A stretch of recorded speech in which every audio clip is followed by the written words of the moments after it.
Hey buddies, it's your girl AyChristene, and today we are checking out Personality Reveal by AyChristene Sandwich. Link is in the description box below for you to check out. And let's see what his personality is. And maybe learn about our personalities as well. Let's get started. Have you ever watched my channel and thought, this guy's kind of weird? In a fun way. Sometimes referred to as astrology for guys, the Myers-Briggs personality test categorizes you into one of 16 categories in the flavor of United States tax form. From that you can hilarious. Your personality traits. You're a dork. The questions were revealing, I think. I gotta take this test. Regularly make new friends.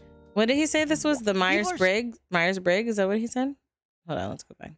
For guys, the Myers-Briggs personality test categorizes you into one of 16 categories. All right, I gotta see which one I am, and then let me know which one you are. You can determine your personality traits. And I recently took one. The questions were revealing, I think. Okay. You regularly make new friends. People are social creatures. Aww. Everyone likes finding somebody that they can call a friend. Yes. Someone you can call up and say, hey, do you want to see how many red vines we can eat in a minute? And then be there for you to get you an ambulance. If I find somebody that I'm making friends with, I'm happy. However, I am very introverted. But I'm an animation YouTuber, so I don't think anybody's surprised by that. Socializing. I'm gonna have to put this on because I totally missed the word he said. If I find somebody that I'm making friends with, I'm happy. The way he chokeholds them. I am very introverted. But I'm introverted. YouTuber, so I don't think anybody's surprised by that. Socializing will drain me a lot faster than most things, so it's just not something I seek out. Hi. I just have the friends that I have. His energy was drained. Sometimes new friends happen. You spend a lot of your free time exploring various random topics that pique your interest. Just the other day, I learned that ticks don't freeze in the winter because they produce kind of an antifreeze chemical, and also Lyme's disease feeds off of that chemical, and that's insane. I've been watching a lot of content vicariously. That's how you can get Lyme's? Voice Critical lately, and it'll often send me down. Oh, and that's why you can get Lyme's disease from ticks. Because Lyme's disease feeds off of the thing that that is weird. That is very weird. So who's supposed to evolutionarily wise, right? Or evolution wise. That's probably a better way to say this. Because if you think of natural selection and how things are set up and the world for how to like do different things, not how to do different things, but how to how things survive, because this thing is supposed to eat this thing and produce this thing that helps that thing, you know? I wonder who's supposed to win in that, you know, the tick or the Lyme disease? Lyme. Yeah, okay. Let me know. The whole of Wikipedia searches and other YouTube videos that I didn't need to know, but I find very entertaining. There's always something to learn on the internet. Yes. The internet never says no. That's not cool. Don't look at me. Don't look at me. This video is sponsored by Keeps again. Keeps is a subscription. That creeped me out.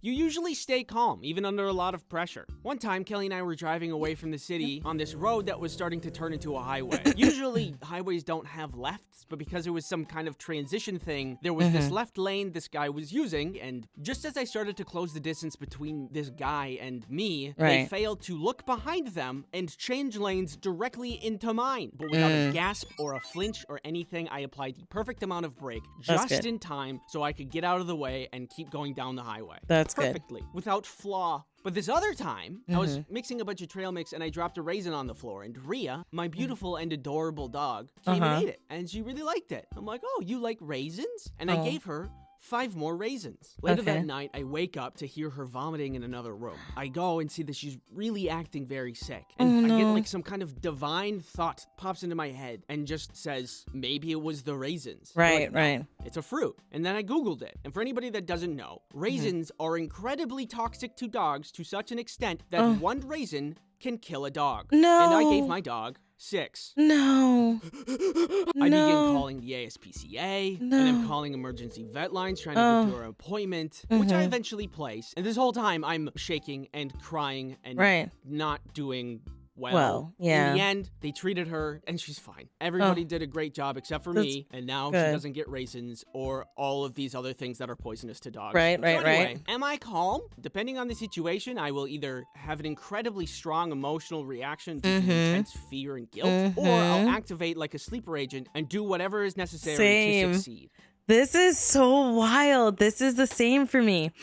Because like, and I think that part of it is due to a traumatic childhood, right? Where I can remain calm, talk very calmly. I can not have like a stone cold face, but have like a kind of like what he said, sleeper agent face type of thing, and just calm, especially if other people are panicking around me. I think I have a balancing personality. So if everybody is calm around me, then that allows me to have my freakouts. If everybody is freaking out around me, then I am the more calm one. And then I will still feel anxiety. I will still feel fear, and my chest will be like, it'll become a physical, actual thing. That's the thing with my anxiety. I should see someone for that. My anxiety is like a physical attribute, not just like, oh, you start to feel a little woozy. Like I'll get chest pains, depending on how freaked out I am, right? So I can have those moments where it'll be like life or death situations, and I'll become a sleeper agent, calm and just collect and just get whatever I need to get done, right? However, when my baby was like at a crawling age, I don't know how many months old she was, but she was crawling, and we have a headboard and a footboard on our bed, and my husband was standing there talking, and she was just crawling it back and forth between us. I was laying on the bed. He was standing by the footboard.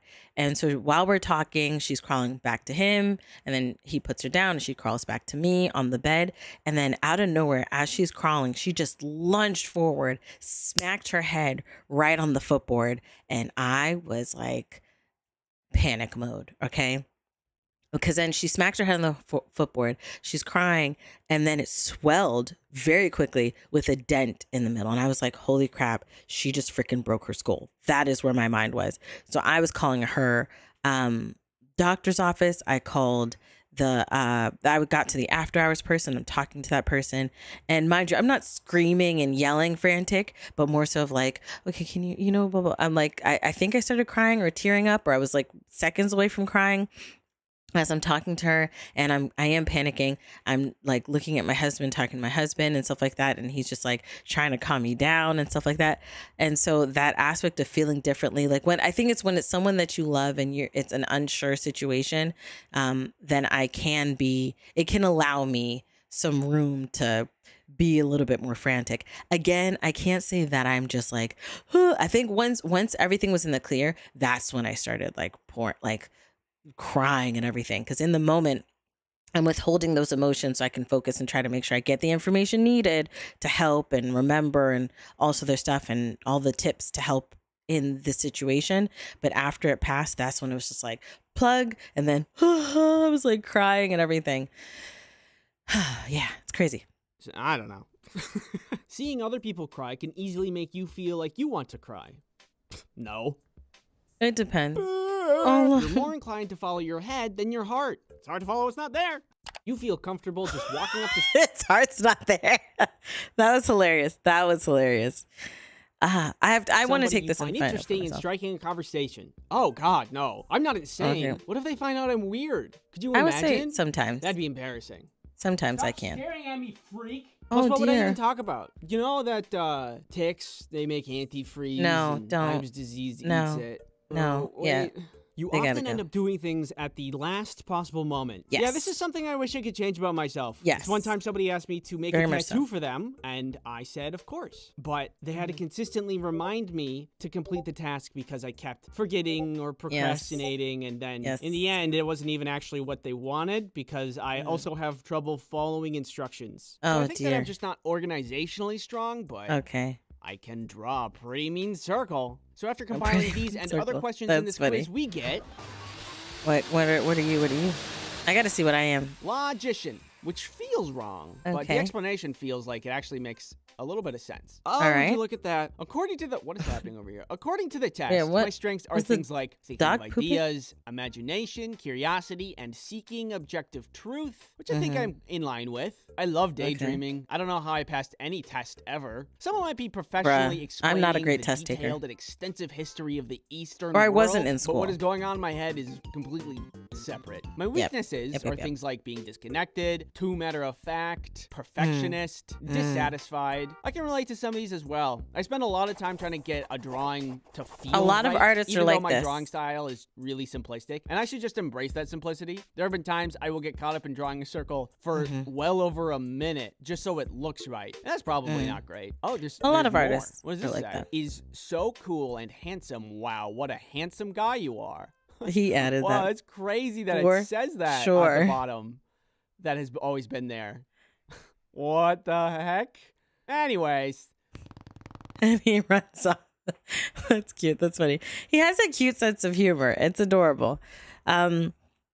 I got to take this test. I want to take this test to learn about my personality. And I want you to as well. Like, let me know for you, where do you fall personality wise? And, you know, what are your answers? Let's all take this test, you know, and let's all talk about our answers down below in the comment section, because I'd like to get to know you guys and I want to get to know myself as well. So this will be really cool, a cool thing to do with you guys. So I definitely want to do it. Let me know your thoughts down below in the comment section. I love you guys as always. And until next time, buddies, toodles. Two hands, because I couldn't remember which side I wanted to wave on. All right, bye.